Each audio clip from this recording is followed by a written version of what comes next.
Anime Tokyo Revengers season yang ketiga, episode yang kedua, dibuka dengan sebuah pengulangan panel cerita singkat yang luar biasa menarik. Karena pada momen ini, kita pun juga bisa melihat sebuah momen interaksi menarik yang dilakukan oleh Izana Kurokawa dan juga Sano Majiro. Mengingat ini adalah pertemuan pertama mereka, sekaligus pertemuan yang paling menegangkan sebelum tragedi berdarah di antara mereka berdua nantinya akan terjadi di dalam cerita ini. Karena di saat yang bersamaan ini, Izana yang saat itu sedang duduk tepat di samping Sano Majiro akhirnya mulai berkata seperti ini kepada dirinya. Hah, namaku adalah Izana Kurokawa. Dan ini bukanlah pertemuan terakhir kita. Karena dalam waktu dekat ini, kita pun akan kembali bertemu lagi untuk dapat menyelesaikan semua masalah di antara kita berdua. Mendengar semua ucapan tersebut dari Izana Kurokawa, Mike yang saat itu masih belum sadar dan juga belum tahu siapakah Izana Kurokawa yang sesungguhnya, akhirnya hanya bisa diam seribu bahasa tanpa mampu meresponnya sama sekali. Scene pun kini kembali berpindah lagi menuju kepada Takemichi, Chifuyu, Engri dan juga Smiley. Di mana tepat ketika mereka berempat sudah tiba di dalam markas rahasia milik Geng Tenjiku. Maka di saat yang bersamaan, mereka pun seketika langsung dikepung oleh puluhan anggota dari Geng Tenjiku yang saat itu menunggunya di dalam. Nah, disinilah poin menariknya. Karena ternyata cerita dari versi animenya sangatlah jauh berbeda dengan cerita versi mangganya. Mengingat di dalam versi manga, orang yang bertarung 1 lawan 1 melawan Kakucho adalah Naoya Kawata sebagai kapten dari divisi keempat Geng Toman. Namun, ternyata di dalam versi animenya, orang yang bertarung 1 lawan 1 melawan Kakucho ternyata malah diganti menjadi Takemichi itu sendiri. Intinya, tepat setelah mereka sudah tiba di hadapan dari Hito Kakucho, maka Takemichi pun tanpa pikir panjang, seketika langsung berlari dengan cepat ke arah Kakucho sambil melayangkan pukulan tangan kanannya yang diayunkan secara langsung menuju ke arah wajah dari Kakucho. Akibatnya, Kakucho yang saat itu hanya diam dan juga berdiri dengan pasrah, seketika langsung terkena satu buah pukulan super kuat yang dilancarkan oleh Takemichi.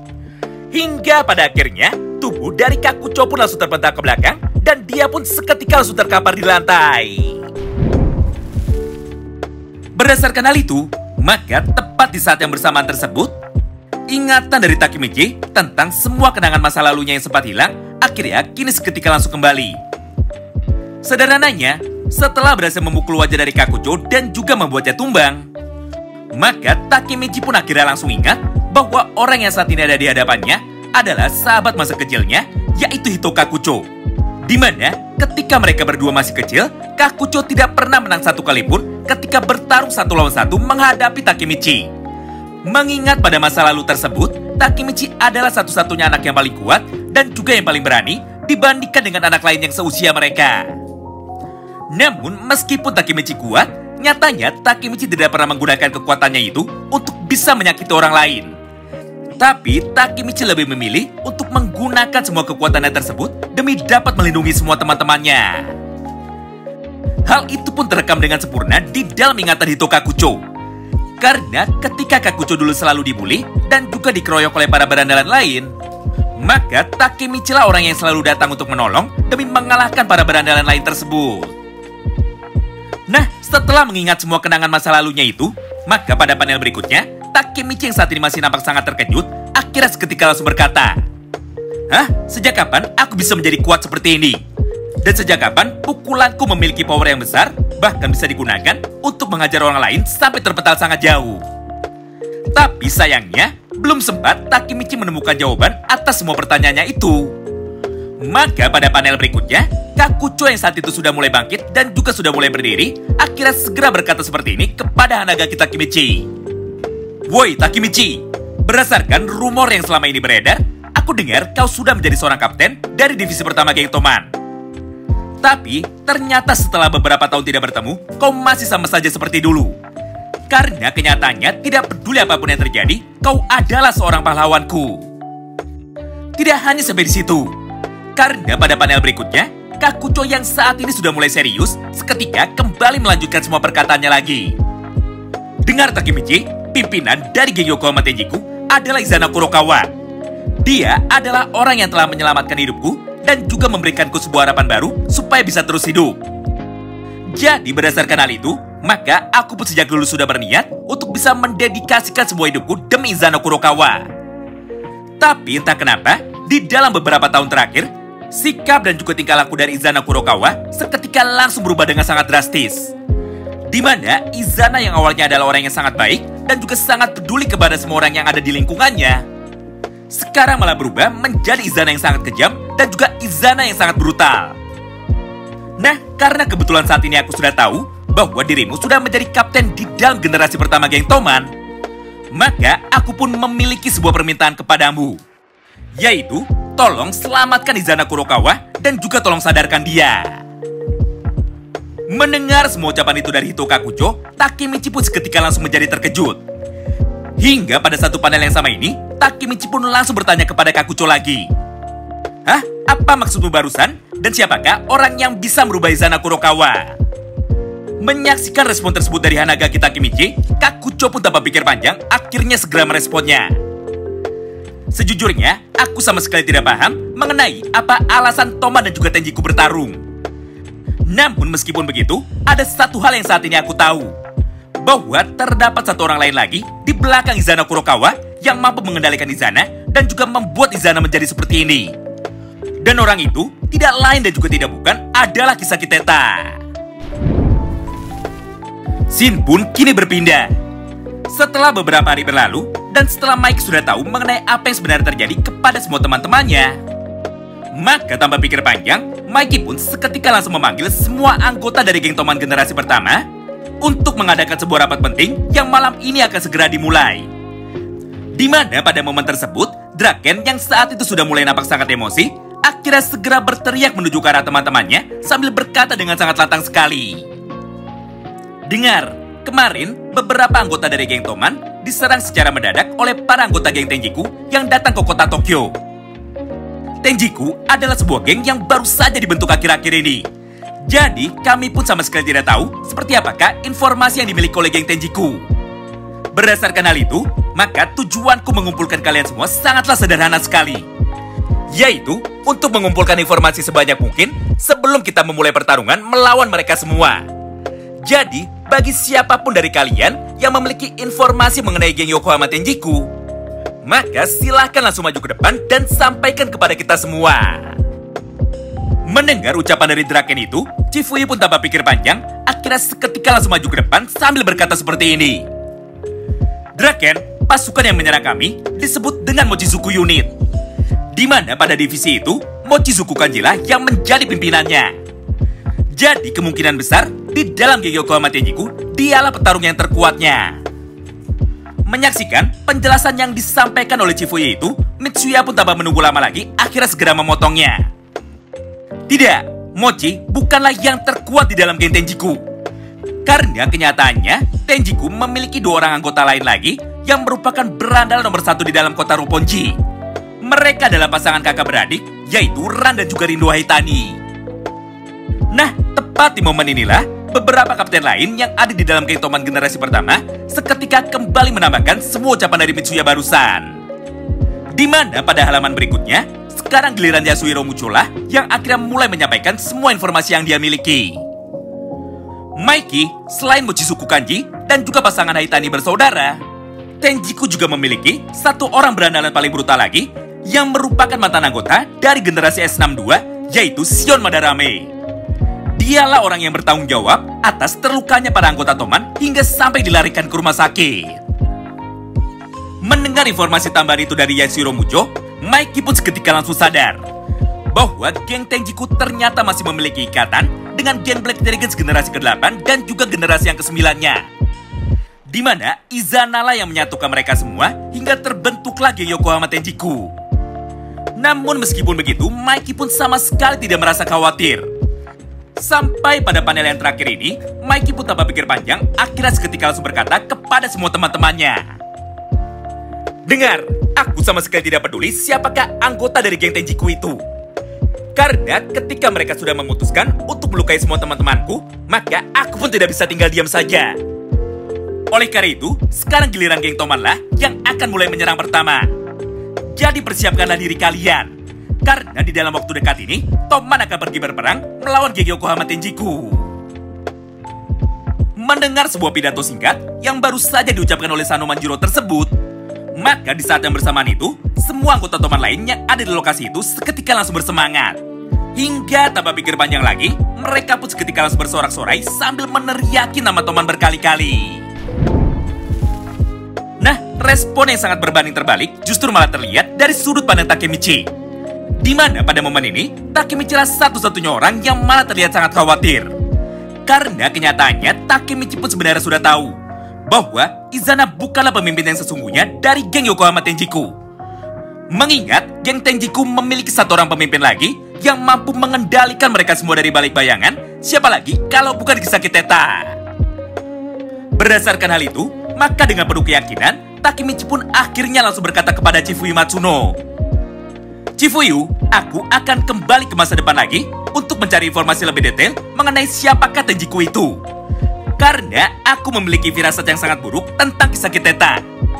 Jadi bersiaplah dan tunggu sampai aku kembali." Nah, setelah rapat dari geng Toman, malam itu sudah selesai dan juga sudah dibubarkan. Maka tanpa menunggu lama lagi, Takemichi pun seketika langsung berlari untuk pergi menemui Tachibana Naoto di rumahnya.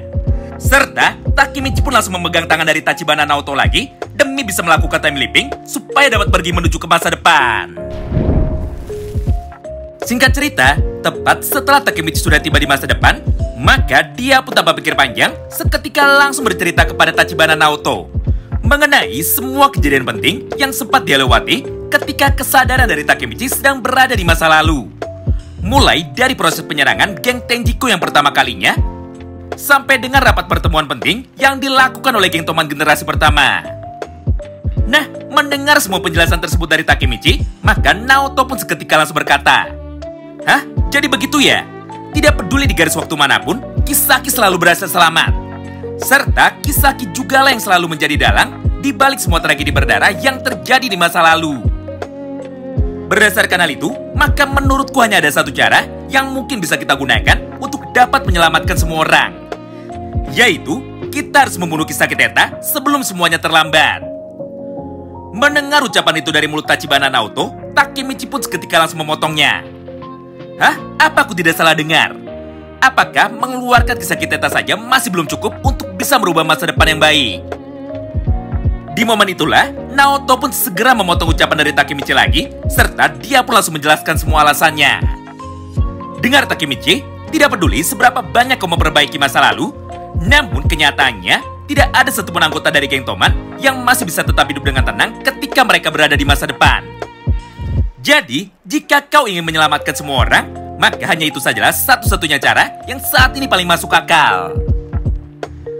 Nah, semua momen diskusi singkat di antara mereka berdua pun berlangsung dalam tempo yang sangat cepat. Hingga pada panel berikutnya, Naoto dan juga Takemichi akhirnya mencapai sebuah kesepakatan. Di mana untuk bisa mempersingkat waktu, maka mereka berdua pun akhirnya memutuskan untuk berpencar dan mencari informasi secepat mungkin sebelum Takemichi kembali ke masa lalu lagi. Di satu sisi, Naoto diberi tugas untuk mencari tahu siapakah Izana Kurokawa, serta sebesar apa pengaruh dari Izana Kurokawa terhadap garis waktu baru ini. Sedangkan di sisi lain, Takemichi memutuskan untuk pergi menuju ke tempat yang berbeda untuk mencari sebuah informasi penting menggunakan caranya sendiri. Scene pun kini berpindah. Setelah beberapa saat berlalu, atau tepatnya setelah Takemichi sudah tiba di sebuah bangunan gereja tua, maka pada panel yang sama tersebut, Takemichi pun seketika langsung dikagetkan dengan kemunculan dari salah satu sosok paling penting yang sebenarnya sangatlah tidak asing. Ada yang bisa tebak siapakah dia? Yap, benar banget. Orang yang datang menemui Takemichi ini tidak lain dan juga tidak bukan adalah mantan pemimpin dari geng Black Dragons generasi ke-10, yaitu Taiju Shiba. Menyaksikan kehadiran dari Taiju tersebut, maka Takemichi pun tidak mau menyia-nyiakan semua kesempatan yang ada ini. Mengingat di saat semua orang yang sebelumnya dia kenal sudah mati, ternyata masih ada saksi hidup yang mungkin bisa menceritakan kepada Takemichi tentang bagaimana kondisi dari garis waktu ini selama Takemichi tidak ada. Mendengar semua permintaan dari Takemichi itu, Taiju pun tanpa menunggu lama, akhirnya seketika langsung setuju. Hingga pada kesempatan berikutnya, mereka pun seketika langsung setuju untuk segera berpindah lokasi menuju ke sebuah restoran mewah yang dimiliki oleh Taiju Shiba. Di mana pada panel ini, Naoto yang sebelumnya sudah diberikan tugas oleh Hanagaki Takemichi, akhirnya seketika langsung ikut datang juga demi bisa bergabung bersama dengan Taiju Shiba. Nah, singkat cerita, tepat di dalam satu panel yang sama itu, Taiju pun tanpa banyak basa-basi seketika langsung berkata kepada Tachibana Naoto, "Woi, Naoto, aku sama sekali tidak peduli jika harus bekerja sama dengan pihak kepolisian. Karena semua yang aku lakukan ini adalah demi Hakai. Jadi sebagai ganti atau sebagai bayaran dari informasi yang akan aku berikan kepada kalian, maka pihak kepolisian juga harus memberitahu kepadaku mengenai semua detail-detail penting tentang kematian dari Hakai. Selain itu, semua yang akan kita bicarakan sekarang akan tetap berada di ruangan ini." Mendengar semua permintaan itu dari Taiju Shiba, Naoto dan juga Takemichi pun tentu saja seketika langsung terkejut. Mengingat sejak awal, mereka memang sedang mencari aliansi sekaligus sebuah informasi yang nantinya bisa digunakan oleh Takemichi demi membantunya merubah masa depan. Tidak hanya sampai di situ, karena pada panel berikutnya, Takemichi pun tanpa sedikit pun keraguan akhirnya langsung bertanya kepada Taiju Shiba, "Taiju, apa yang sebenarnya terjadi selama 10 tahun kebelakang ini? Lalu, siapakah Izana Kurokawa itu? Kenapa dia bisa sampai menjadi pemimpin Toman yang baru ketika Maiki sudah tidak ada?" Nah, mulai dari sanalah, Taiju pun seketika langsung bercerita mengenai beberapa fakta menarik yang sebelumnya sama sekali tidak pernah diketahui oleh Hanagaki Takemichi. Pertama, geng Black Dragons generasi pertama yang sangat legendaris diciptakan oleh kakak kandung dari Maiki, yaitu Shinichiro Sano. Kedua, setelah Shinichiro Sano pensiun, maka dia pun memiliki sebuah rencana besar untuk dapat mewariskan geng kesayangannya tersebut kepada semua adik-adiknya, termasuk kepada Izana Kurokawa dan juga Sano Manjiro itu sendiri. Namun, karena pada masa itu, Maiki masihlah terlalu kecil, maka untuk presiden dari geng Black Dragons generasi yang ke-8, Shinichiro pun tentu saja langsung memilih Izana Kurokawa sebagai penerusnya. Tapi sayangnya, Izana adalah orang yang sangat kejam. Hingga pada akhirnya, di masa kepemimpinannya tersebut, Black Dragons pun mengalami penurunan. Lalu, tepat ketika Shinichiro Sano sudah mati terbunuh, maka di saat itu jugalah Izana pun memutuskan untuk keluar dan juga memutuskan untuk menghilang selama beberapa waktu.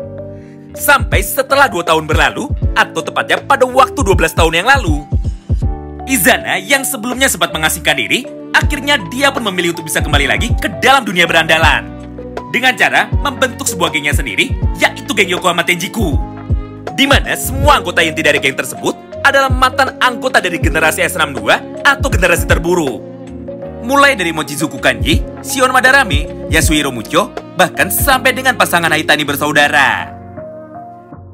Ketiga, setelah Izana sudah muncul kembali, maka di tahun yang sama itulah kejadian yang dikenal dengan sebuah insiden Kanto akhirnya seketika langsung terjadi.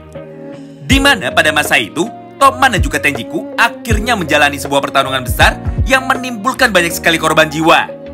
Serta mulai dari saat itu jugalah, Tenjiku dan juga Toman akhirnya bergabung menjadi satu. Lalu terciptalah sebuah geng berandalan baru yang paling ditakuti sepanjang masa. Nah, menariknya, Toman generasi baru yang tercipta setelah pertempuran melawan geng Tenjiku memiliki 3 orang pemimpin di dalamnya. Dengan Sano Manjiro yang menjadi ketua nomor 1 di dalam Toman. Lalu, posisi ketua nomor 2 ditempati oleh Kisaki Teta. Serta yang terakhir, posisi ketua yang ketiga diduduki oleh Izana Kurokawa. Namun, karena saat ini Maiki sudah dikabarkan meninggal dan Kisaki Teta sedang bersembunyi di luar negeri, maka sekarang hanya tersisa Izana Kurokawa sajalah yang menjadi satu-satunya pemimpin utama di dalam geng Toman generasi baru. Mendengar semua penjelasan yang disampaikan oleh Taiju Shiba kepadanya, Takemichi pun seketika langsung menjadi terkejut. Karena dia pun sama sekali tidak menyangka jika ternyata Sano Manjiro jauh lebih percaya kepada Izana Kurokawa daripada sahabat masa kecilnya sendiri, yaitu Draken. Namun sayangnya, belum sempat Taiju bisa melanjutkan semua penjelasannya lagi.